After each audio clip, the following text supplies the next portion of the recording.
You spoke about your friends being your inspiration. The way that I take that is that the friends that you surround yourself with are doing better than you. How important is that for growth? I think it's the most important thing for growth, and got exposed to people doing 20 grand a month, 50 grand a month, 200 grand a month. And these numbers, they're real numbers. Like, people do make this type of money. Like, it is real money. You told me off camera that it's only in the last couple of years that you kind of became closer to God. Do you think that's a direct correlation with your business doing that and you becoming closer to your faith? What, 100%. If you're in full-time employment, and you're running an agency, which you are, if you've got clients that are paying you thousands of pounds a month, they expect to reach you. So let me clarify. If you're gonna go down this route, it's fucking hard. You're working all the time, all hours of the day. Doesn't matter. You're gonna be doing some type of work, right? You get home from work, you're working. Getting a job is a cheat code. Like, it just is a cheat code. If you get a job which is in a startup environment, which is pushing you to grow, if you can get a job like that, you're gonna learn so much and get paid for it.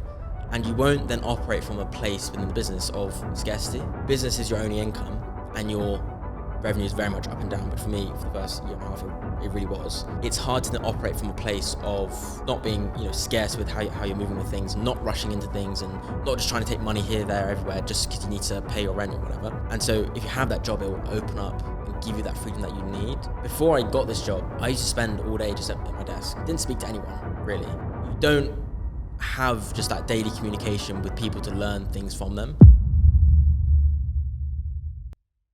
Hey guys, welcome back to the Gooms Podcast. Today we sat down with Aqil, who is an incredibly successful entrepreneur who also is still fully employed in a normal 9 to 5. We spoke about how having a 9 to 5 can be a cheat code on your entrepreneurial journey, building his agency, and also how he connected with spirituality and how that had a direct correlation to growing his business. If you're an aspiring entrepreneur or you're in your 9 to 5 and you're looking for a side hustle to break out, this is an episode just for you. Me and Chris appreciate the support so much. Make sure that you hit that subscribe button and enjoy the episode.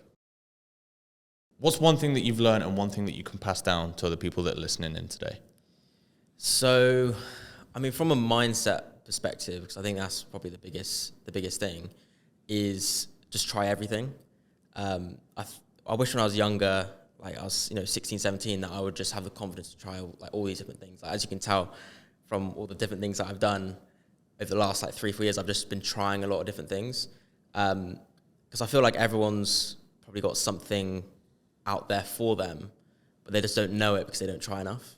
And so really that's like the one biggest driver that I tell anyone, right? Like, anyone that's come to me for any advice or just, as a friend or whatever, is just try it. Like, the worst thing that's going to happen is you'll fail at it. Great, you learn a lesson. But you might get one step closer to that one thing that, you find is your passion or what you love and things like that. That's one thing that I always, I find myself saying to people.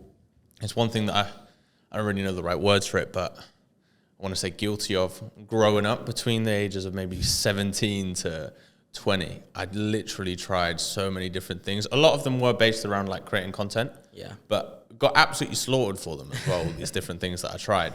But I found that made me realize that, okay, Still got the DJ set? Yeah, I actually do.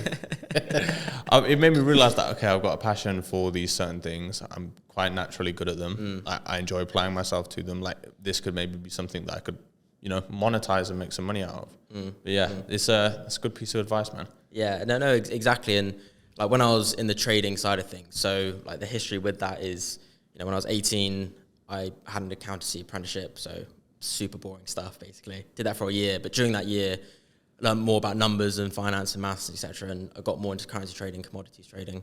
And I did that for a good 2-3 years. And during that time, I had 625K in funding in total at the very peak of it. So I was, in my mind, I was doing quite well with it. That being said, it wasn't quite fulfilling in all the areas that I was looking for.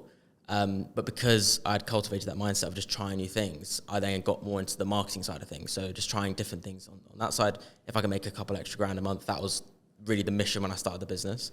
But then through that trying, I've now found actually what I really love to do, which is the whole, agency systems, marketing side of things, which I would never have found if I just stuck with that first thing that I tried. But sometimes it feels a bit like jumpy, that you're jumping all around the place when you're trying these different things. And so you need to make sure you try it and you actually do it to the best of your ability first before you switch and pivot into something else. But also don't think about what other people would think of you changing. For example, when I was in the trading side of things, I kept it so quiet. When I was starting to pivot more into marketing, because I was like, oh, what's the trading guy's going to say? Like, what's my mentor going to say? He's like, oh, I'm quitting trading and I'm just moving on because, you know, maybe I've not hit exactly what I wanted to hit or whatever it is. And so, for example, I didn't post on like LinkedIn or anything like that. I was like, what's my school friends going to say? I'm the trader. I'm not a marketer. Like, what's this? And like, it was really conflicting for a while. But you just need to just not care what people think, right? As long as you're trying and you know that you're trying, like, that's the main thing. And if people hate you for that, then that's on them. Was the main reason that you stopped the trading purely down to a lack of fulfillment? So it was twofold. So when I had this funding, right, 625K, in my mind, I was like, and this is what every trader that's getting funding and stuff will be like. It's like, oh, if I make 10% a month, like I'm making 60 grand, I'm going to do this. And the issue you have is, firstly, because the funding is through prop firms. Prop firms, if you don't know, is you pay to do a challenge. If you pass and you make X% a month, they'll give you capital to use, but you're limited, right? You have 5% drawdown limit, 10% overall max loss limit, for example. And so it really affects the way you trade, for starters. And trading is very much where less is more. But if you feel like you need to keep making money to pay rent and stuff like that, then it becomes very challenging. And then 6 months into me having like this 625K, 300K where that was with a prop firm called Funding Talent. Then Funding Talent went under, basically, and everyone lost their money. And I'd like saved in that account, I think it was like 30 grand in profit that was there. And so that happened, and I was like, well, shit. Like the last 3-4 months of work has been like for nothing. It's just literally just gone, and it wasn't in my control. And so it was more of a control thing. I was like, well, if I can just, you know, make 2-3 grand a month, great, my bills are covered.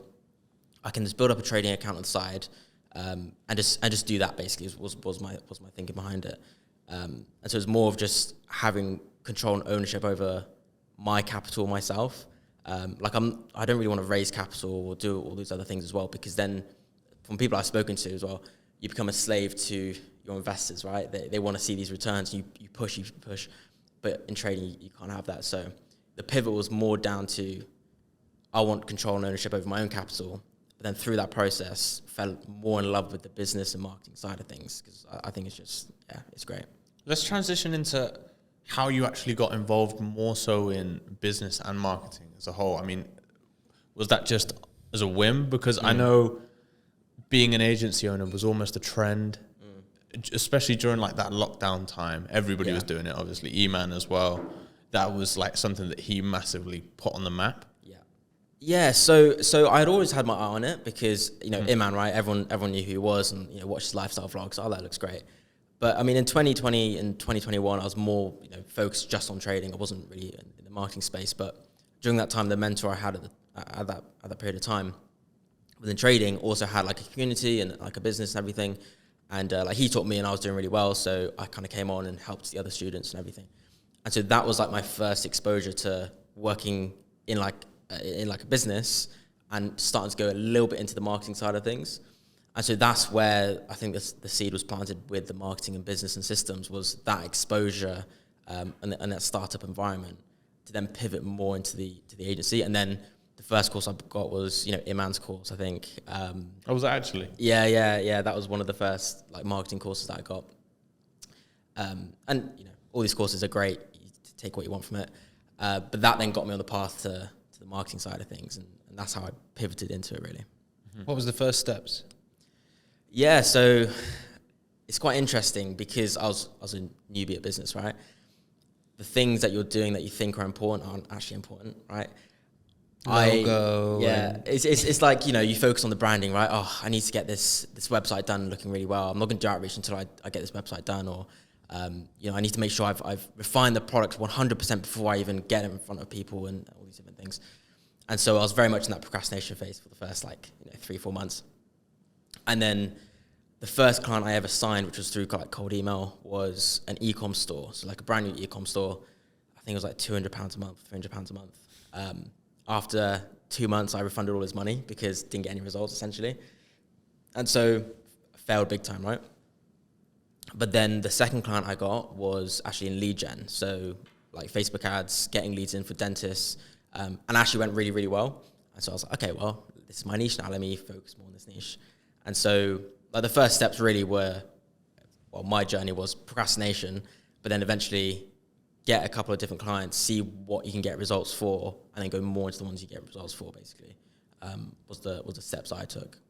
You mentioned a business mentor. Have you just kind of off topic?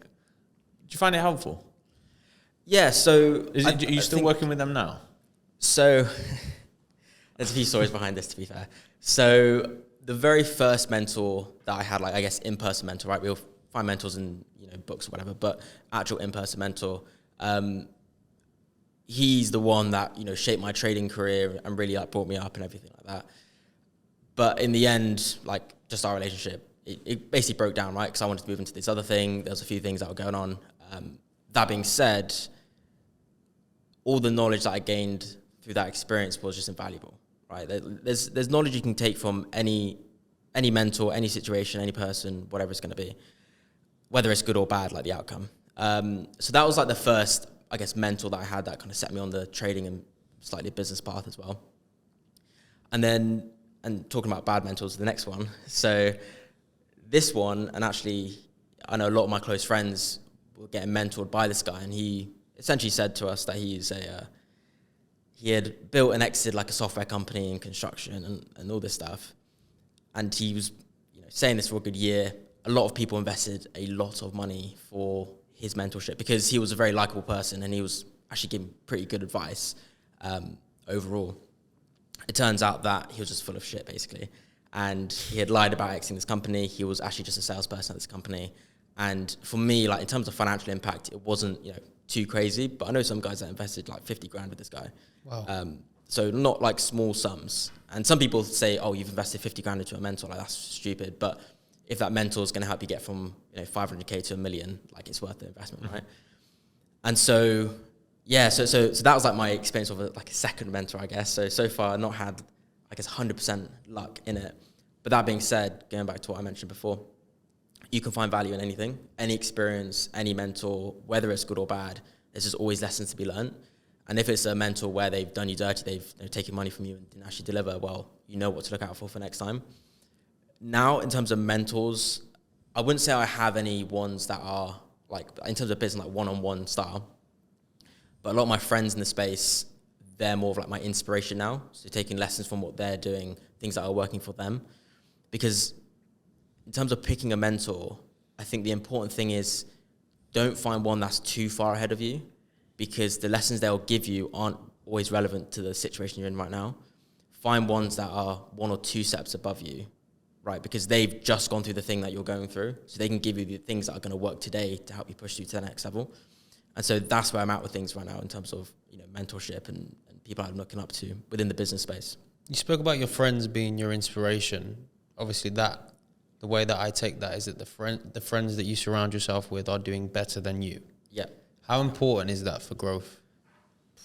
I think it's the most important thing for growth, right? Because when I said before, started the business, all I wanted to do was make a couple of grand. That was until I joined business groups, things like GCC, etc., and got exposed to people doing 20 grand a month, 50 grand a month, 200 grand a month.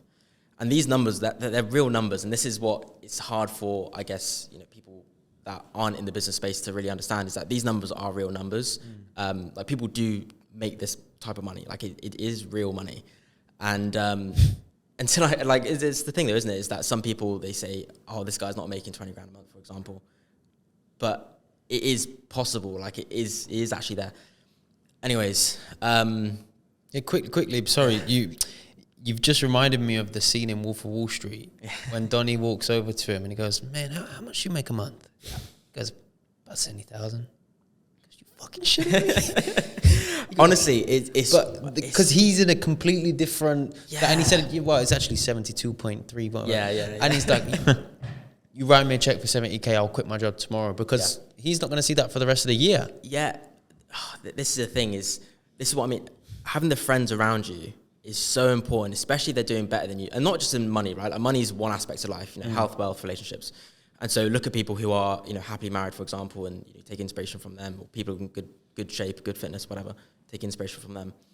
But all these things, they are possible. And so the friends that I have right now, don't get me wrong, some of my closest boys from school, they're not in business, let's say, but they inspire me in different ways, right? Like their work ethic or their fitness or whatever it's going to be. But then the business side of things, it wasn't until I met these people doing bigger numbers and actually told me how it is actually possible that they're doing this and the things that they did to get there. I was like, oh shit, like, we can do this. Like I can do this. If they've done it, why can't I do it? Type of thing. And so if you're in a spot where because I think everyone has this, right? You're meant for more, and maybe the situation you're in right now is like you're just complacent, you're just going through it, whatever. Is if you can just realign yourself with a group of people who are actually doing those things and just try and get connected to them, right? Just have a call with them, pick their brain a little bit. Most people will be happy to help and jump on a quick 10-minute call. If you can do that, that'll just open your eyes to what's actually possible. And then once you have, the wall taken away from your eyes, then the whole world opens up, right? Because you're like, well, anything's possible, right? Like this, like David Goggins, he runs 100 miles. Well, anyone could do that, right? Realistically, he's just human. Same type of concept. But I don't know if he's just human. It's true. I get your point, but you get the point. You get the point. It's kind of half alien, half to be honest with you, though, that's one thing that I feel like when I got into the fitness space and seeing Goggins and these other people doing like these crazy things, there was that, what's his name? William Googe, he ran the length of America, Hardy Skeezer doing Africa. These are all just normal people. And that's one thing that being introduced to the fitness space in terms of these guys that are doing extraordinary things kind of made me realize that anything is possible. Yeah. It's exactly that. And I feel like for most people, and again, everyone's on their own life path, right? I don't think if you're in business, then you're better than other people working a job, whatever. I think everyone's equal.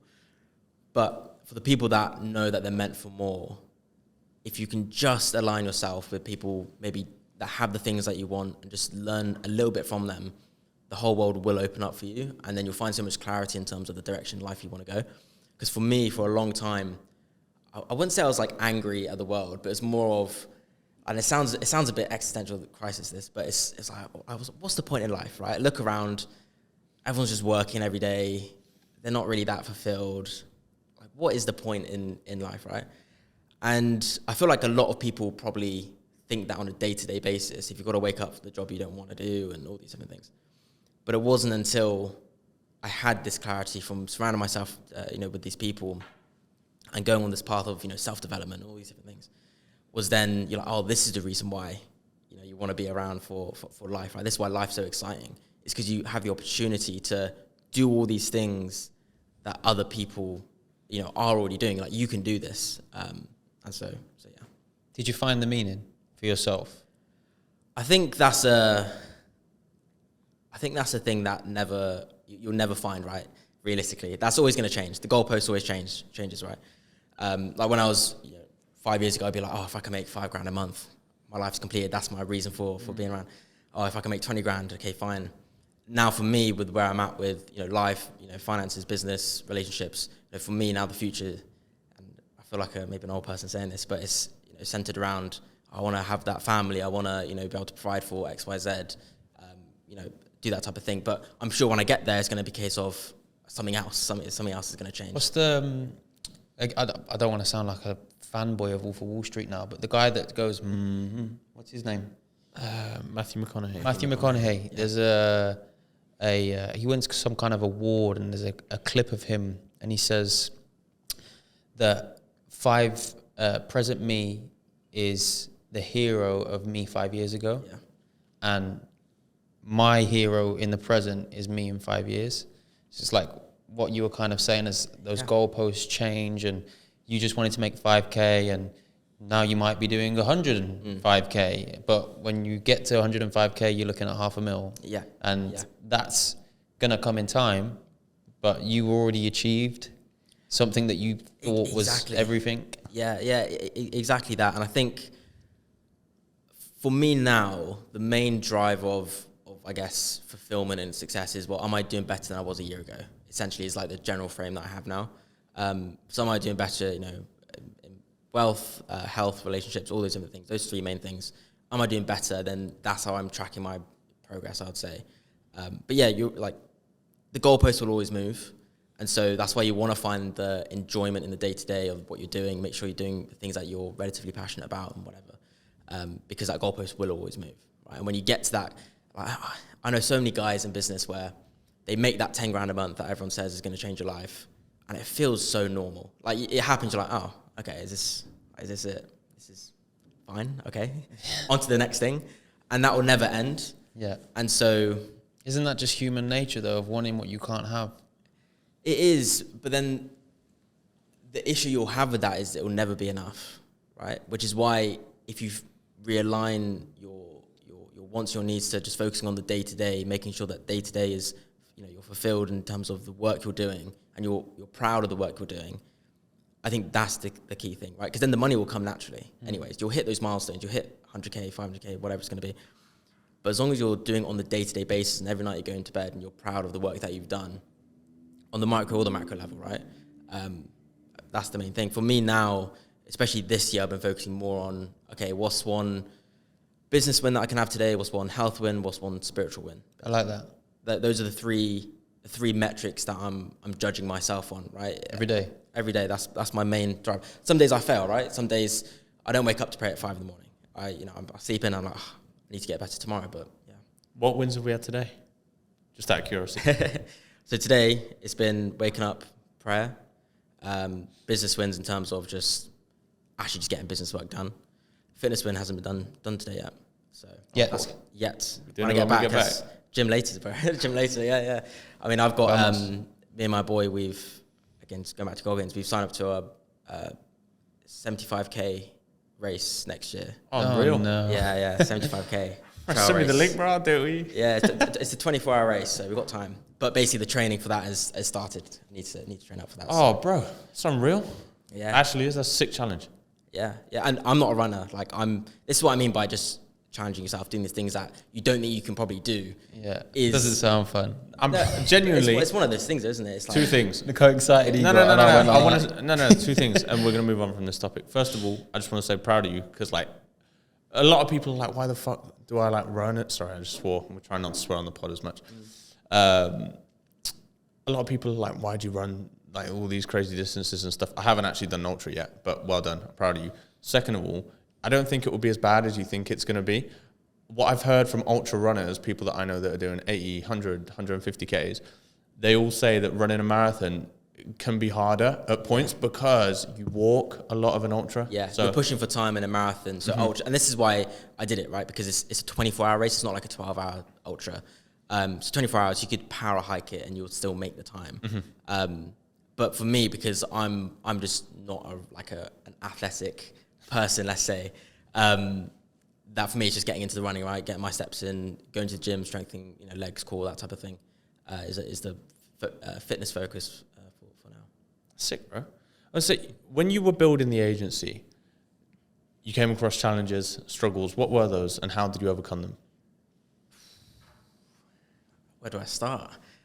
Start from the beginning, bro. I'm all ears. The first one was failing, right? Yeah, so the first one was failing, right? The niches and everything. But I think, at least with the way I look at the agency, is I've always tried to build the agency where I have a system that I could productize and then sell to the same type of ICP, rather than like a full stack agency which works with these clients, does web design, SEO, and paid ads, whatever. It's more of just been focusing on like the one system that's going to work for this type of client. But then with that, it's been a case of, well, how do you build the system? Do you first have the idea, build out the product, and then try to sell it? Because that's what I was doing for a long time, where I was building what I thought the client needed, and made logical sense, right? Like, for example, doing the dental lead gen. Well, if I built them a CRM, which is specific to dental, and then have a system which can help them call the leads or whatever it's going to be, that will make sense. So let me build that out, spend time building that out, go to the client and say, oh, well, we don't really need this, or they don't really want it, or it didn't really work how I thought it was going to work. So it was all about trying to figure out what's the system I need to build, essentially, for the client to get results. And so because of that, I was spending wasting time basically building these systems out. But now I'm in a point where, through things like podcasting and whatever, I use that as a tool to essentially survey my customers in a way and just have a conversation with them and see what are the challenges that you're having. And so I think if you are in a point where you're looking to start and you're maybe struggling a little bit, it's probably because you don't speak to enough of your potential clients, your ICP. So if you can just have more conversations, naturally off the back of that, you'll find the solutions that will plug their problems. But when you're shooting in the dark and you're just doing what you think that they need, 9 times out of 10, you're going to be wrong. Right? You just need to sit down and speak to them. Damn. It just made me think maybe we're doing something slightly wrong. I was going to say, I don't want to ask you because I know that you said that you didn't want to speak about numbers on the pod specifically, but would you say that you're happy with where you are now with the business in terms of the numbers that you I don't know if happy is the word I would use. I would say I'm proud of the progress, I say, because a year and a half ago, I was, shooting in the dark, basically trying to figure this out, very up and down, very consistent. This year's been like the most consistent, had the best months I've had overall within the business. In terms of happy, I wouldn't say I'm happy with it. Like, I think there's much more that we can do with it, especially because the position I'm at with the agency, as I mentioned, like the systems, we've had, had the initial conversations, had the initial beta testers, let's say, these initial clients that came on. We've refined the system, made it even better, and now we're at the pinnacle of starting to scale it out is where we're at. So for me, yes, the revenue's like great right now, but where it can go in a very short amount of time, I'm very excited to see where it's going to go essentially. So that's what I would say. How long did it take to get to where you are now? In terms of like revenue, or in terms of just... In terms, how old were you when you when did you start the agency? Like, what's the time period? It was... This is just out of curiosity. Yeah, no, it was end of 2022, I believe. Yeah, end of 2022, if I got my dates correct, is when I first, it's like, let me get into the agency game, figure it out, basically. I think I signed my first client by the end of that year. And then for the whole of that year, it was pretty much just whole of 2023.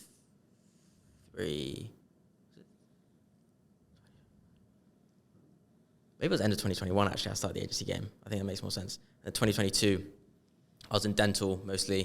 2023, I was really trying to figure out my systems and, what industry should I go in, what niches. And then this year's been, I found, the system that we use is working really well. Let's refine it, get the clients on, start to scale. And so, this is the thing as well, is it can be difficult when you're in this point where you're trying to figure out your system, you're trying to figure out your niche and whatever, because you see, for example, the friends that I have, right? I've seen some of my friends go from 3-4K a month to over 100K a month in the time that I've gone from, from where I am now to just figuring my stuff out, essentially. And so that can be quite difficult and challenging. But yeah, in terms of how long it's been, a good probably 3 years now, basically. I think that's one thing, I won't speak on behalf of H, but for me personally, which not frustrates me, but I kind of feel that feeling when we sit on this podcast pretty much every week and speak to somebody that's done something quite amazing in their space. Yeah. And it's like, okay, what was the time frame? Yeah, 6 months, or 12 months, or that's 18 months. It's tough. It is tough. Speaking to people that have done $1 million their first year and stuff. Yeah, because we've had people on the pod that have done that. We're just like, what the fuck? Give me a slice, bro. That is the difficulty with the business game. I think the main thing is, and maybe this is where... Can't get caught up in that, though. Yeah, you can't get caught up. And this is where, spirituality will come into it a little bit more, where your timeline is your timeline. It's made for you. If it's made for you, it's going to happen, right? But not on our timeline. It's going to be on God's timeline. So if you want to get spiritual about it, you can look at it from that. But at the same time, the facts, for example, earlier today, we were talking to some business stuff and said, oh yeah, also the second, other business I got is web design. And it's like, oh, how do you know how to do that? Well, that's come from the last 3 years of trying different, avenues and building these landing pages, building. And through that building, I've learned the skills that now I have all the skills to then build the products I have today. And so even if you're not at the revenue level that you want to be, all the skills that you've amassed anyway, they're priceless, because eventually they'll pay off. And that payoff could be bigger than, let's say, the guy that's gone from 0 to 10K in 3 months. It could be way bigger than that, but it's just going to take a little bit longer. So, yeah. You touched on spirituality. Can we dive into that a little bit more? Yeah. So, I mean, I'm Muslim. So for me, and I feel like probably a lot of people just in the West in general, like Muslims especially, is some of us aren't brought up very religious. And I wasn't for a very long time. And I'm nowhere near perfect now either. But the last year and a half, 2 years, it's been a case of just like learning a lot more, becoming more aware, start practicing a lot more, because I think there's so much value in it, which, you know, I think everyone can learn from. But I think it's very important in business to stay focused and stay aligned on what you need to do. Because as I mentioned before, right, if you're working on just, you know, your spiritual and your health and all these different things, all that will build you into the person you are going to be. But spirituality will keep you on that path and on that track. So, for example, I'm bad at waking up in the morning, like really, really bad. But when I go to bed, I'm like, well, I need to pray at 5:20 in the morning. Am I gonna really? It might sound weird, but disappoint God, right? And not do that. So I need. Doesn't sound the type that. of way, bro. Yeah, it's like that's the thought I have basically. You know, for myself, I might not wake up. I want to sleep. But when you have that higher power, I guess, type of thing there, it helps. It helps to keep you on track. I feel like it grounds you. It does ground you. It does ground you. And as I mentioned before, my focus nowadays is more on business and everything, but you know, relationships. You know, making sure that's going to be looked after and all these different things. And I think religion and spirituality, no matter what religion you are, is going to be important for you to achieve those types of goals as well. And naturally, it will help you achieve any monetary goal or business goal that you have as well. I actually asked my granddad the other day on FaceTime. I said to him, I asked him, what's the best piece of advice that you can give me? Because he was going on about how he's 82 now, and he was how old he is, how long he's been on Earth. I said, what's the best piece of advice that you can give me? He gave me 2 pieces of advice. First one was don't get married. Second one, my nan was granddad sat next to him, right? She was fuming. This is a typical Greek granddad right there. And don't get married. She's right here. The second piece of advice was read the Bible every day. He said to me, the lessons that you're going to learn from reading the Bible will make you a better person. Start reading every day. I was like, okay. Yeah. The thing with religion is when you do eventually become the person that will start learning more, you'll be like, why didn't I start this earlier? You know. That being said, where I was 4 years ago, 5 years ago, I couldn't. Even if I tried to get into it, it wouldn't have clicked, right? Because I did try on many occasions to try to get into it more, but it just wasn't clicking because the way I see it is that I didn't have the life experience to then hang the lessons, you know, that it was teaching me on, essentially, you know, all the painful relate things. To the stories that they were I couldn't relate to the teachings because I've not experienced the thing that they're trying to teach about, whether it's relationships or whatever it's going to be. And so I think now I'm at a point where a lot has happened for me to be able to then, you know, branch these lessons, let's say, on. That's a really nice way to put it, because I feel like I can kind of relate to you in that sense of being younger, being brought up in a religious family, which is like, we're going to go here, you should do this, you should do this, and they're not really resonating with me. Yeah. But I feel like as I grow and as I evolve as a man, some of the stuff that, for an example, leading up to major events such as Christmas or Easter for Christianity, we do a 40-day fast. Now, fasting, I used to think, okay, well, why are we fasting for? Like, why can't I just be nice to everyone and I'm a good person? That means that I'm pleasing God, right? But there's a deeper thing to it. It's like having a sacrifice for something else and staying consistent and not getting in your own head and being disciplined. And there's many different things that come with that when you're 12, 13, 14 and mom's saying, no, you can't have that, or we should go here, or you need to come with me here. You're like, I just want to go and play football, or I want to play FIFA, or you don't really understand what the teaching is behind it. Exactly that. And that's why I feel like, especially maybe in the West, it's a little bit more, because if you're in an Islamic country, then that's going to be really ingrained into you, like the whole the traditions. But in the West, it's slightly different. That when we're brought up and we're young, we see, I guess, the life of someone who's not really religious, and they're going out, they're doing these different things, and it looks really fun. And when you're young, you want to have fun. Yeah. And so it's very easy to then be like, oh no, I don't want to learn this, I want to learn this.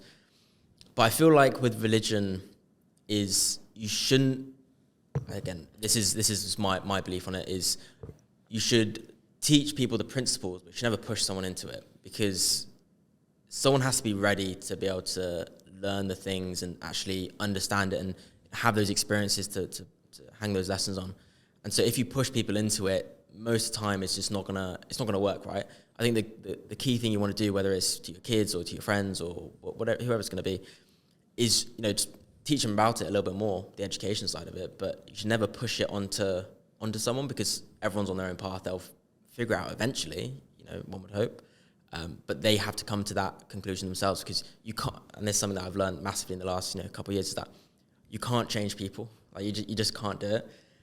You have to let them come to the realization on their own. Change doesn't happen if it's spoken at you. It comes from just within. And so you need to let people just navigate that themselves. And for people that are more of like controlling, and they're trying to really either control their kids or control their friends or whatever it's going to be, it's not going to work. That's not how, you know, you get people to change. They need to have the education first, and then let them just use that education however they want to do it.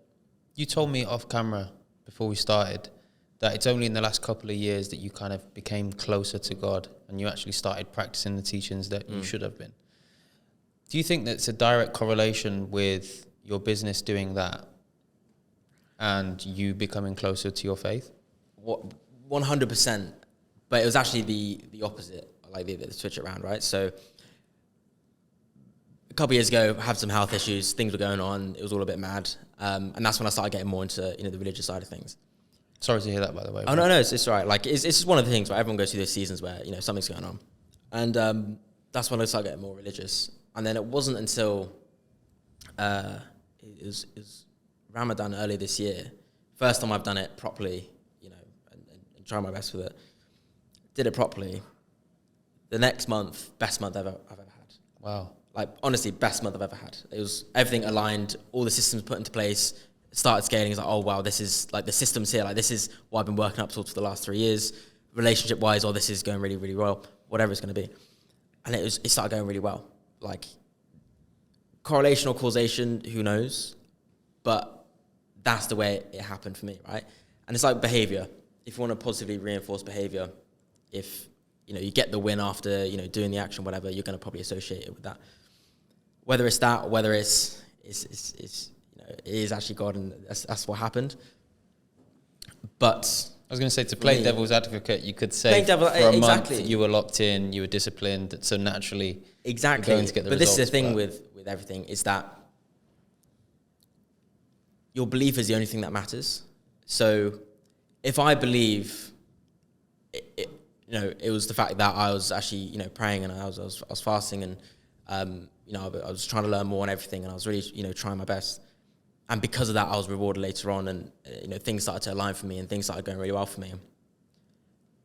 That probably serves me better than thinking, oh, well, maybe it was because of X, Y, Z, something else. I think any type of belief can serve you. And yeah, that's really it. Like, any belief you have can serve you, right? And so if I believe it was God, and if I do these daily things again, and I take care of my you know, my praying, my spirituality, my health, and my relationships, which are the key things that are taught in religion, then I'm sure you know, life's gonna get better and better and better. And that's the frame I have, because I think that belief serves me well and it's better true. Than maybe any other beliefs that I could assign to it, right? Yeah. Assign to the fact that, I don't know, maybe I worked a little bit more that month, or whatever it's gonna be. Yeah. I think associating with that powers me more than anything else. Well, I think the belief is the biggest thing. I think it was Andrew Tate that actually said it once. And don't judge me before I actually say what he said. But he said, let's imagine that God is this fictional thing that doesn't exist. Yeah. And the devil is exactly the same. Regardless of whether what the stories say happened in the Bible or in the Quran, sorry if I didn't pronounce it properly, but whatever they say, even if they're all fibs, there are millions and millions and millions of people around the world that are better people every single day because of the belief that they happened. Yeah. Nobody knows if they happened. Yeah. But the belief that they happened is what makes people good or bad. Yeah. Completely agree. Like, it's just all about belief, right?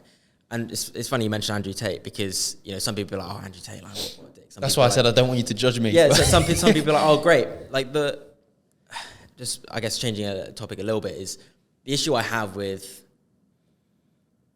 anything is that everyone's so black and white with things these days.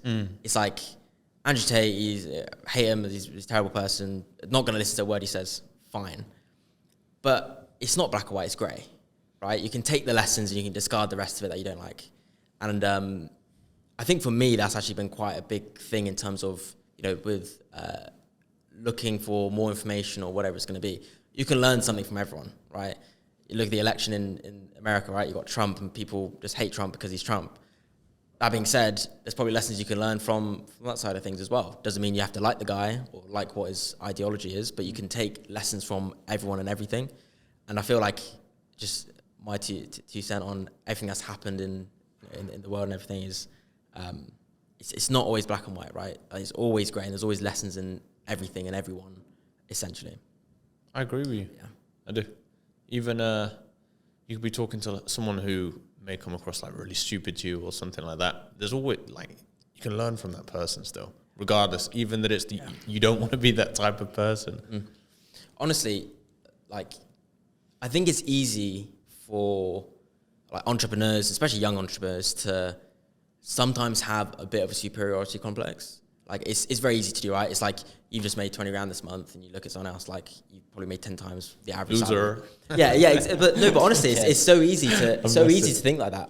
You have to check yourself. I'm joking. Have to. I don't think like that, but I'm joking. No, but it's so easy to, like, slip in that sometimes, and you have a bit of a superiority complex there.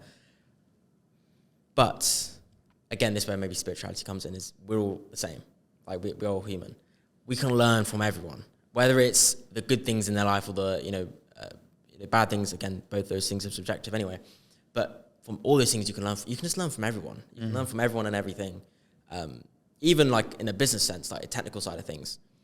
If you're a marketing agency and you're on Instagram, you see ads, like, be curious, learn about, okay, why they're running this ad, why they got this hook here. Let me look at their landing page, or what they built their landing page on. Honestly, I'm such a nerd when it comes down to, like, these little things. I think that's a beautiful trait to have, though, especially in our space. Like, it's something as a young kid you're often picked on. Oh, the guy that likes to read books, and the guy that's always trying to learn something, and the guy that, do you know what I mean, is not going and playing football but staying inside and getting ahead of work, so when he goes home he can research more stuff about that thing that he figured out yesterday. Like, those are the guys that become your Iman Gadzis. Like, it's true, though. Yeah, I completely... I actually got a story about, like, when I was younger. So the very first business I actually had was actually when I was, like, 14, 15. So, again, I am a bit... I'm massively intrigued, by the way. I am a bit of a nerd. But I think you're back cool, then... Back then, it was all about... it's when drones started becoming a thing, right? Where custom-built drones, quadcopters, filming, racing, that type of thing was becoming a big thing. Bro, I used to sit at home just building drones and selling drones and this type of thing. I think the year that I was selling these drones, I think I made like 10 grand. It's like, for me, that was a ton of money at the time. I was like, fucking hell, I'm making bread. But I used to build these drones, like, race it, and honestly stay up for hours and hours and hours, just, like, tinkering with it, like, building it, trying to program it, all these different things. And so I think that's where it comes from. When I was very young, I got into it a little bit more, and I just loved doing that thing. Now, the issue that I have, though, is that it's very easy to overanalyze things, and then that can cause paralysis. So a lot of the times, like I said, when I started the agency, I was in this paralysis kind of mode where the website needs to be perfect. I need to really research, this. I need to have these systems, this. And I still fall into it today. Like, I'm not, perfect with it. Whenever we're launching a new, feature or a new, thing for the client, it's very easy for me to fall into that perfectionist and overanalyzing the situation and not doing the work I should probably do. You've got 100% more of a chance to generate a lead or to get a client putting out an unperfect project than not putting anything out at all. Exactly. It's 80-20, right? Like, get 80% of the way there, get the MVP there. As long as it roughly works, start it and you'll refine it over time. It's like the clay pot analogy. I don't know whether you guys have heard of it, but it's a teacher in a classroom with, let's call it 30 students. 15 of them are told to make the perfect clay pot. Yeah. And then the other 15 are told to just make as many as physically possible across a month. The guys that had to make the perfect clay pot, it was okay. Yeah. It was all right. They tried making it perfect, but it was just all right. And the guys that had to make as many as physically possible obviously made more, but the pots that they were making were better because they had more practice at it. Volume. That's all it is. It goes back to what I said before. If you're going to launch a new product, a new service, a new agency, get the reps in and speaking to the client or the potential customers, figure out what they actually need. Then you're going to build a really good system. But even once you build that system, you get users actually using it. And then you'll be like, okay, we need to change this, because based on this data. And it's all about speed as well. And again, this is something that I'm trying to work on as much as possible, where I can fall into that mode. And that means the speed to me of me getting it out there and getting those clients signed and everything can slow down, and that it can spread out. And so just speed. Yeah. You told me you're a systems man. You like building systems. Tell me how the systems that you created and kind of how that's helped you grow your business. Sure. So nowadays, right, you got AI, all these different things, and I think this is one skill that every, especially agency owner, needs to learn, especially if you're a solo entrepreneur or just a small team, is the no-code or low-code tools for automations. It's a game changer. You can save so much time in your business. If you can learn these tools, you can build anything that you need. Like, for example, if I've got a client where they need to get a podcast created, the usual way of doing it right is going to be, okay, let's, we'll record it or whatever, or send me the clips, just drop it into this file, give me all the details for the guest, and I'll put it in this Google Doc, and I'll research the guest a little bit more, blah, blah, blah, blah. You could automate that entire process, right? You could have a quick 10-minute call and get all the information you need, process that information through these, no-code tools like, make.com or Zapier is an even simpler one. You're the first person to ever send us an AI note taker as well for your story. Yeah. So first person ever. Yeah. We were sat there, we're like, what? It's normally just a WhatsApp audio. Yeah, mate. So grew up on the. Yeah, no, exactly that. Like, let's say for example, like if that was your main SOP within the podcast side of things, and then you have it, okay, when this type of call is booked in, we automatically pull the transcript. It goes through our notes processor, which is AI driven. And it will create the list of questions that we need based on previous episodes or based on the mode for the podcast or whatever it's going to be. And you just automate that entire process. So you save how much time by building out these processes.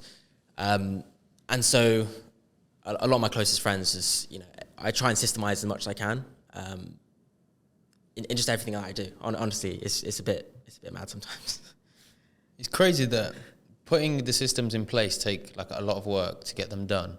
But you're putting so much work in to stop doing the work, if that makes sense. It's one of these things, right? Is, let's say, for example, this task that I just went through previously, on average takes an hour per guest that you have. It was going to take you 3 hours to build it out. For the next 100 guests, you save 97 hours, theoretically.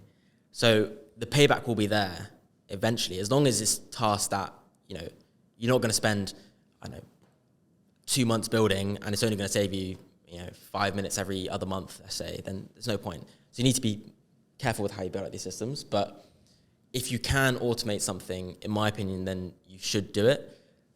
Unless it's something where, for example, client communication, right? I don't think you should, not have calls with your client because you're just going to automate some section that will notify them. I think you need to make sure any human connection element is still human connection element, the elements there. But everything around that, you can build the systems and processes for. I want to shift the direction of the conversation. I'm massively intrigued by the fact that, actually, correct me if I'm wrong, you're still full-time employment, right? Yeah, I can tell the story. Yes, about that. please. Yeah. So the last 4 years, basically 3 of those years, it was pretty much where, I was either trading, making a bit of money with the trading community side of things, but very much like on my own, right? Trying to make money on my own, this type of thing. Then one of my good friends, Ali, and me and him are we're like brothers now. He's also in the business space. Since the age of 18, he was working in marketing agencies. So he went from just an intern to an apprentice to then, scaling up to the point where he was head of paid marketing for a company spending millions and millions and millions of pounds. And he was telling me about all this stuff that he knows, about the industries that he knows, and how he knows how to do this. And I was telling him, I was like, I've got the skills to build these things out, but I don't have the industry insights or knowledge to hang that knowledge on, like going back to what we said before. Like you need to have some of these industry insights, because otherwise you go into an industry which you're new in, there's so much you don't know about the industry. Anyone that has a bit of more information than you is just going to roll over you because they know the industry more than you. And so pretty much this time last year, I was like, okay, I've got all these skills. I know roughly how to piece them together, but I need to get the industry insight into something, right? I need to build a deeper foundation, deeper layer into an industry and really learn it as best of my ability. Because then naturally, off the back of that, you'll find the system that will fit into there or whatever it's going to be. And so a year ago, started working at a startup, tech recruitment startup. And honestly, and I mentioned this, to you before, but getting a job is a cheat code. Like it just is a cheat code. If you get a job which is in a startup environment, which is pushing you to grow, right? So for example, I'm the only marketing guy here. So for me, it's working close with the sales rep, trying to figure out, okay, what systems do we need? How can we refine it? Everything.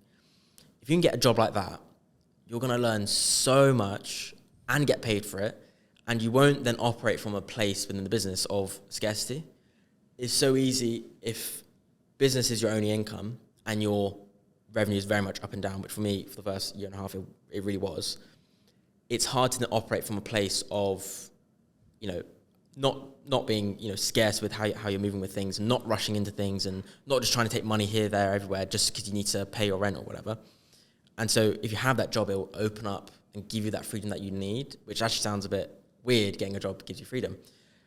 But if you are going to get into the business space, if you can work or get some industry insight first, if you don't already have it, I think that's just everyone getting into business should do that, unless they have some type of industry insight before, right, which is more than the average person.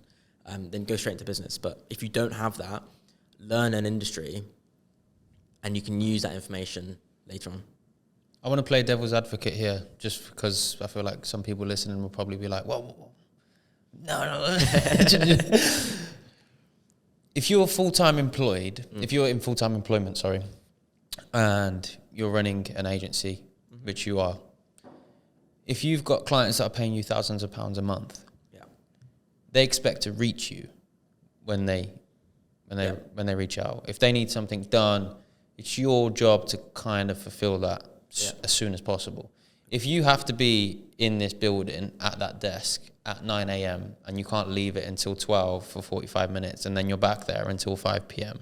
And then you're doing the work commute when everyone else is doing the work commute, and you don't actually get back home, then you need a shower because you've sweat at work, and you need to eat because you haven't eaten since 12 when you had your lunch.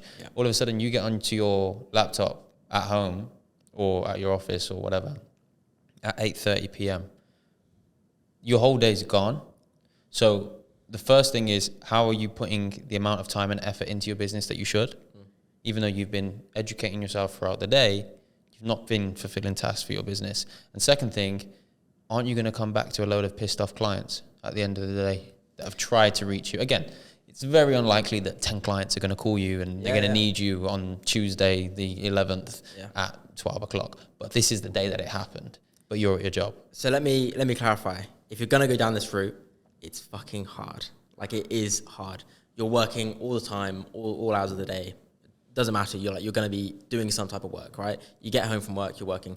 So you do want to be clever with the way you do it, right? You don't want to get a job which is an hour commute every morning, where you have no, I guess, relative freedom, right? You can't just nip out for 5 minutes, take a phone call and stuff like that. I'm very fortunate I can do that in the startup environment that I have. So it comes down to the job you're going to get, but it is possible, right? It can be done. I don't doubt that, by the way. I was a bit over the top because I wanted to get that point across. No, 100%. You need to make sure your clients are getting served and everything. And that's why, we've not scaled to the point we probably could have this year. It's probably because of the job being there. Like, a lot of my hours go to that job, right? But nonetheless, we've managed to make a big impact with the relatively little time that we've had to work on it. And when I say little time, right, I work half day on Friday anyway. So, half day on Friday, Saturday, Sunday are full work days for the business anyway, which is near enough, 40% of the week anyway. So as long as you prioritize your time right and you're clever with it, you maybe have the systems to back it up as well. What helps for me is I actually have a VA, which helps with client comms, right? So if there's anything urgent that he can't tackle, he'll then send it to me, but anything in the interim, he can handle it. So having those systems will help. And you don't have to do this forever, right? Like, once you get to a point where you are making the money that you want to make and you've learned all the things that you could learn, then leave the job. Of course, logical sense, it makes sense to do that. But if you still feel like you're learning from this job things that you wouldn't be able to learn on your own as a solo entrepreneur in the agency, because before I got this job, I used to spend all day just at my desk, at home. Didn't speak to anyone, really. Like, you go to the gym, you meet a couple of people, but you don't have just that daily communication with people to learn things from them. Like, the two founders in the business that I work with right now, like, they're mentors for me. I've seen how they have to hire salespeople and how they have to train it, how they have to, do this, how they work their sales versus their service delivery. Like, how do you balance that at a business doing, bigger numbers than I'm doing right now? So it goes back to what we said before about mentors, right? If you can start working to a business which maybe is a little bit further ahead than you, which is going to stretch you, and you're going to learn the things that you need to learn to then break through the level that you're at right now to then get to that point. Can I ask you a more personal question? Yeah. You said I work a half day on Friday and then Saturday, Sunday, without any hesitation, are full work days for the business. When do you have time for you? I know you have a partner. Yeah. If you're similar to me, more often than not, when you come from a foreign background, family is a very important part of your life. As a 24-year-old dude, where do you find any time to do stuff that you want to do? Or where maybe your body's even just screaming out for like a half day of can we just have a break? Yeah, no, it's an interesting one. I think the first thing is that, and I'm sure you guys probably feel this as way with your work, is that sometimes it doesn't feel like work. I want to do, like, I love doing this. I can sit there for like hours and build a website or build a system, whatever. It doesn't feel like it's been hours. So that's the first thing, is that it doesn't always feel like it's been, full work days, I say. And then the second thing as well is there's periods in the year where you're going through those different seasons. So early this year, I was in a season where I was just traveling a lot, right? Was work getting done? Yes, it was getting done. But was it as much as before? No, of course not. But that was my time to reset, recharge, network with some people, learn some more things, whatever it's going to be. And then you go straight back into the work. So you have the different seasons anyway, which breaks it up. But then something that I have factored in recently is just making time for, obviously, the relationships, because that's the big thing, health, wealth, relationships, which I said again earlier. And so I have found that I have had to take a few hours out, maybe on a Saturday evening or a Friday evening, to spend time with the people that I need to spend time with, to maintain and build those relationships up, because all this work is good for, it's good, but if then you come back and everyone's pissed off at you and you've got no relationships, then what's the point, right? So you need to make sure you make time for those things. I also think you can look at it a different way, that if you don't have any fulfillment, if you don't find any fulfillment in your relationships day to day, that more often than not, you can come to work and actually be a little bit flat and not be as efficient as you should be. Yeah, it all adds together, right? Everything adds together. The days which you feel the best, you've probably worked out, you've probably, woken up early, did some work, you've eaten well, like, you're doing all these things, right? You've spoken to, your friends, your family, whatever, you've had a good conversation, you're feeling good about the day. Those are probably your best days, that you've tackled all three of those things, health, wealth, relationships. And so, yeah.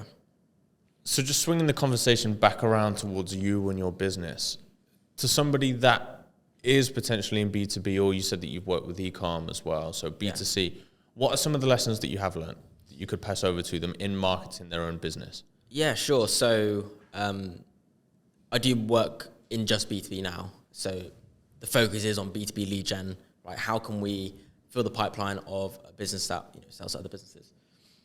And this is something that I learned from actually the recruitment side of things is you need to be people first. And in the marketing agency world today, everyone is so transactional. You see the ads, right? I'm going to get you 100 appointments, or I pay you 10 grand and blah, blah, blah. So transactional.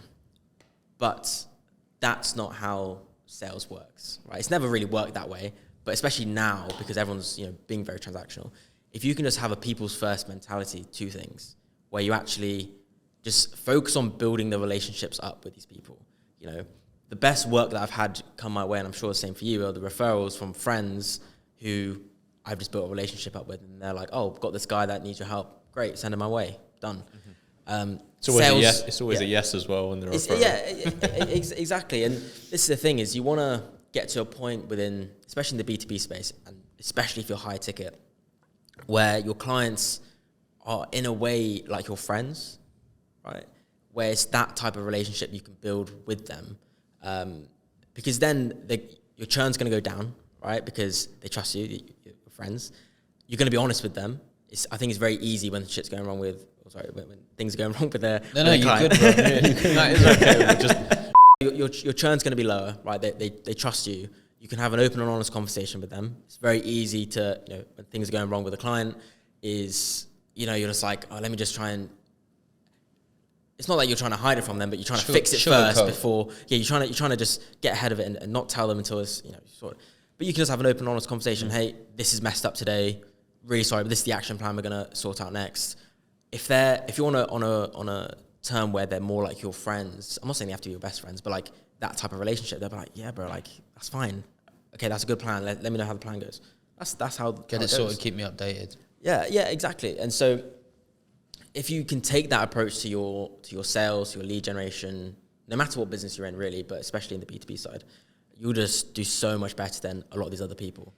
You've literally just really made me have a look at ourselves. Now, we launched an ad campaign where we were very transactional about 2 months ago, and we didn't really get very many strong leads come through. One of the leads came through, was really, really interested, but their biggest objection was price. We've actually reached out to them because we think we can create an amazing testimonial through them because of where they're at. Yeah. They've agreed to basically work with us on a massively discounted rate for 1 month to build that trust. And already within a week, I know that this person isn't ever going to kind of leave us. Today, we were sat on the phone, he was asking me about kind of my story and mine and Chris's story about how we started the business and stuff like that. And we we're getting into it about him moving to England and stuff like that. Yeah. I never even... the way you just said it is literally what our action plan was with this guy. And it was personal. We picked up the phone and we said 2 weeks ago when we spoke to you on the sales call, because that's what it was, you told us that this was your objection. Yeah. We've had a conversation between ourselves. We've looked at your situation and we've actually tried to flip it and look at the positive. If we could get you out of this situation and get you to a more stable position, how much more likely are you going to be to speak highly of us? First thing, amazing testimonial, results, yes. And if you get them out of this rut, you're not only getting a testimonial, but you're actually changing someone else's life. 100%. And this is why on my calendar, I've always got an event which is just like a free consultation call and like that, or consulting call. And it genuinely is a consulting call. It's how obviously we connected. Because that way you build a relationship with them. It's just free value. You're like, you spit some business game and help them out with a few things. And then you become close to them, they become your friend. And eventually, whether that relationship pays off or not, who knows? But you don't go in with the mentality that, I'm going to make money from them. You go into the relationship, let's say, with the mentality of, I'm just going to help them. If I help enough people, it will come back round anyway. But from the sales point of view, and getting, I guess, a little bit more technical, is I've got a YouTube video up about this as well, but I talk about lead magnets. Go check it out. It's live now. People have lead magnets and those different things, and everyone in the marketing world knows what a lead magnet is. If you're not in marketing, it's just you have something free there or something of value which people can opt in for. And then the next logical step is probably them to convert as like a client, right? If I'm, I don't know, selling a cold email tool, so a way to send, emails out to people, maybe I'll give people a free list of leads. It's like, oh, well, how are you going to send that now? Use our tool. So that's what a lead magnet is. But if you go really far back at the start of their buying journey, they're at a point where they don't even know they need like these leads, for example, right? They're at the point where they don't, they're not aware of any problems in their business, or they're not aware of the problem. They're not aware of any solutions because they don't know the problem. And so to really tackle these people at the very front and at the start of their buying journey, let's say, I call like an engagement magnet, where I know who I want to work with, right? This is the demographic, the firmographic of data of them. In this industry, they have this size, this type of person. If I can just have more conversations with that person using like an engagement magnet, then that in essence will eventually net me the returns I want to see. It takes a bit longer because you need to guide people along this buying journey to the very end, but you can capture much more of the market. I think this the graphic of it, like the stats of it, is 3% of the market is pretty much ready to buy now, right? They know what the problem is, know what the solution is. They're just trying to find you as the right solution. 97% are essentially in these different phases where either know of the problem, don't know the solution, or don't know either, that type of thing. But when you focus on these transactional ads or these transactional ways of getting clients through the door, yes, it will work, but you're only tackling that 3% of the market that are at the very end of the buying stage. And then you're also competing with your competitors. Whereas if you tackle that 97% which are in these different stages already, with something like an engagement magnet, where you hop on a call with them, have a free consultation with them, or whatever you package it up as, you can assess where they are on that buying journey and then tailor your conversation forward to where they are. If they're at a point where they've just started a business, don't know anything about marketing, I might be like, check out this YouTube video, actually. This will actually really help you to get the foundations of what you need. Whereas if I went in and said, oh, we can do this for you, they'd be like, what the fuck's that? What's lead gen? Why do I need a landing page? What's this form for? Like, they won't understand those concepts. And so if you can just have that engagement magnet there, whatever that looks like for your business, focus on what can I communicate to people to actually build a genuine connection and relationship. Whether it's something like putting on free events, free roundtable events, right? That's a really good way of building up relationships. Or if it's, interviews or whatever you want to do. Focus on engagement magnets within your sales process, because it will get you the conversations you want to get, and eventually you will see the ROI from it. Because the thing I always say to people is, the more people you speak to, who is your ideal customer, the more money you'll make, naturally. And so focus on prioritizing that, and the sales itself will take care of itself. So it's a really cool way to look at it, bro. I'm just trying to, when you were talking, like, I don't know if you could see it, but my head was just going, I was like thinking like how. The initial thing that comes to me would be like literally like a free consultation call about your marketing. Like literally assessing it. But you can move it away from marketing, right? It could be a sense of, instead of saying free consultation for your marketing, if someone saw that, saying that out loud, it's it a good sounds point. so salesy. No, but it's a really good point, because if someone does run that, right, people like buyers can spot that like a mile away. They know there's a hidden agenda there. What I'm talking about is more of actually have a genuine like offer there to build just a connection. That's all you want to do, is help them out, give them some free stuff without any, and it's quite hard to do, but any want to get something out of them later on. Just be like, how can you have a conversation with this person? How can you speak to them? How can you network with them? And eventually, off the back of those conversations, once you do a few of them, you will find these opportunities there. I want to play devil's advocate again, because I'm getting a bit of a feel for it, actually. So, hypothetical scenario now, yeah? We have an agency owner who is in kind of this transition from freelancer, kind of just taking anything that they can, no real consistent work, has decided on a niche, know that what they do works, and isn't really sat on too much liquid.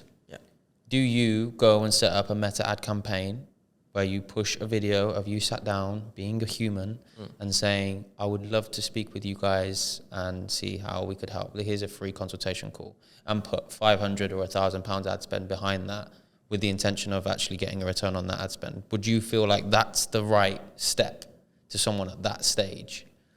Or can you only afford to do that when you are at 5, 6, 7, 10, 20K, where you can kind of run through ad spend and not?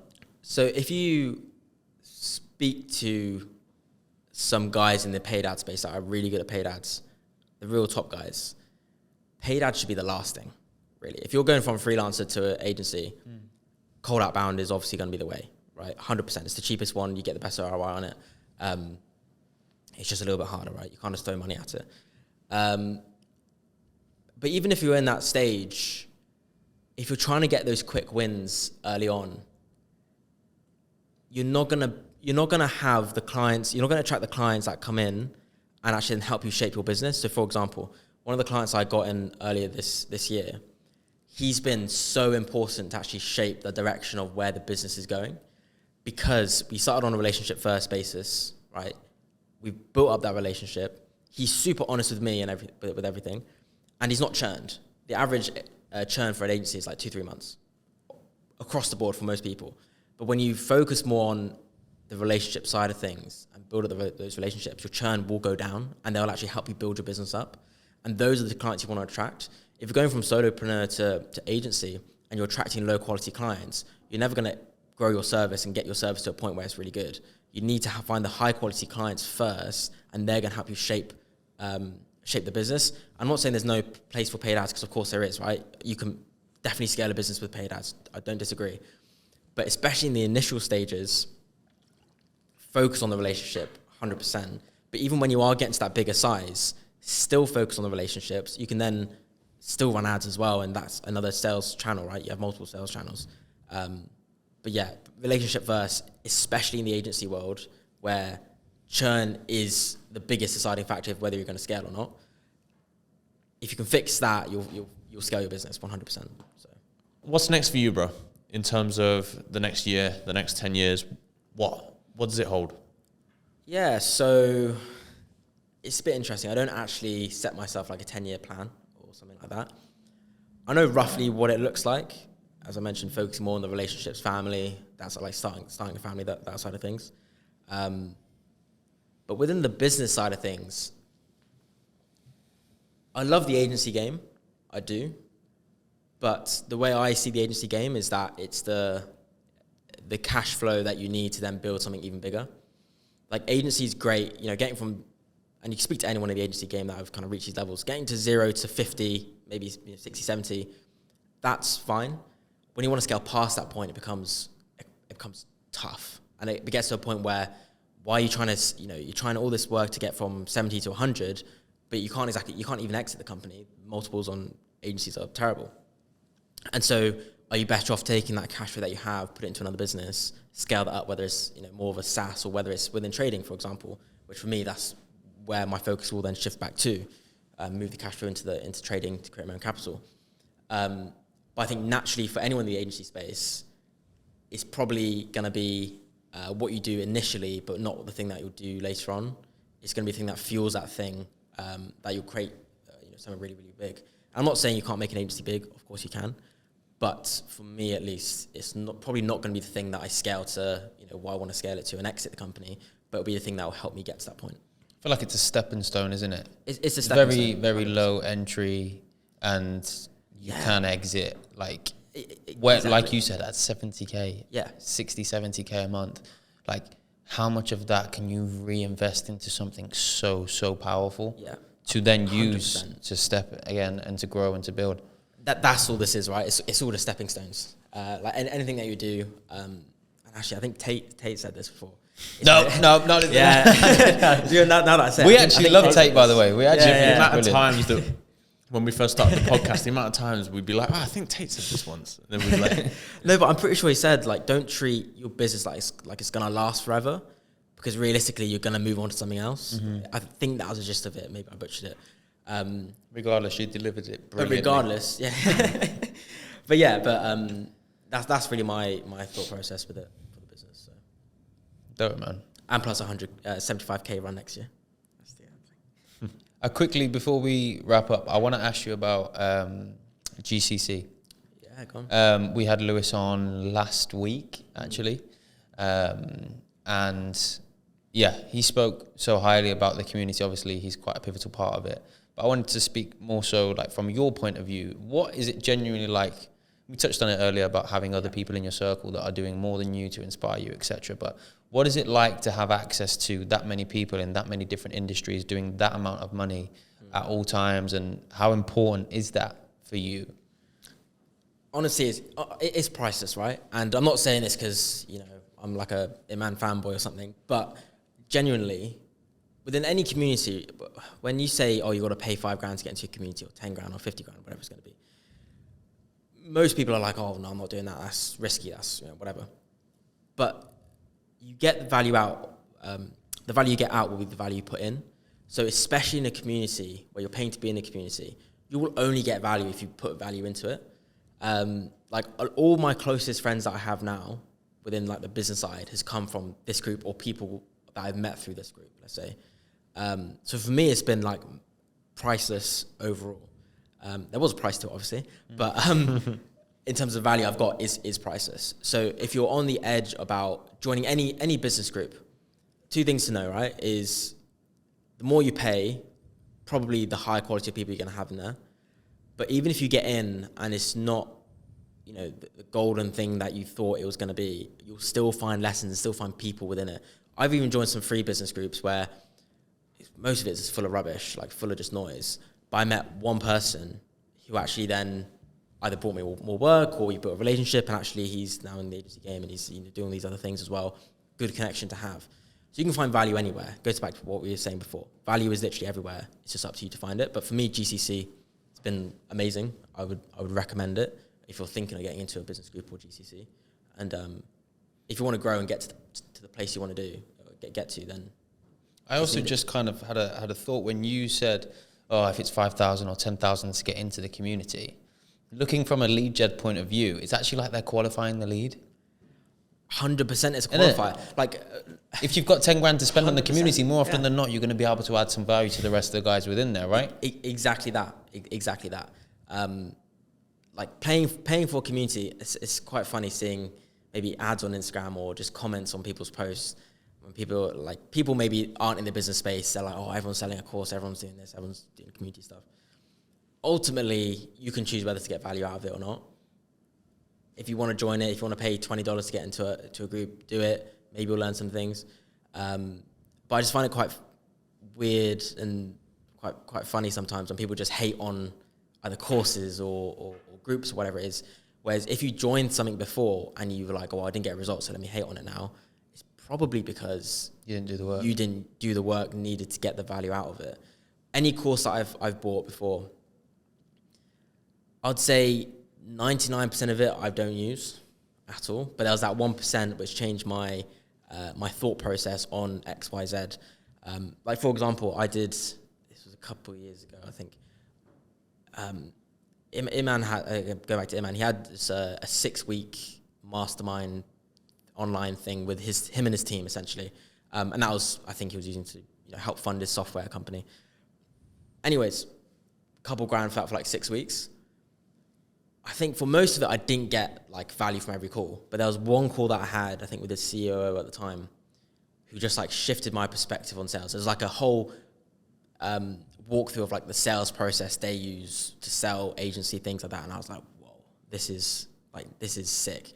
And it's things that I still use today, but it was like 1% of the value that I got in total. So it's kind of like the trading groups though, the tips. Like they've got they've got a bad rep because there's so many.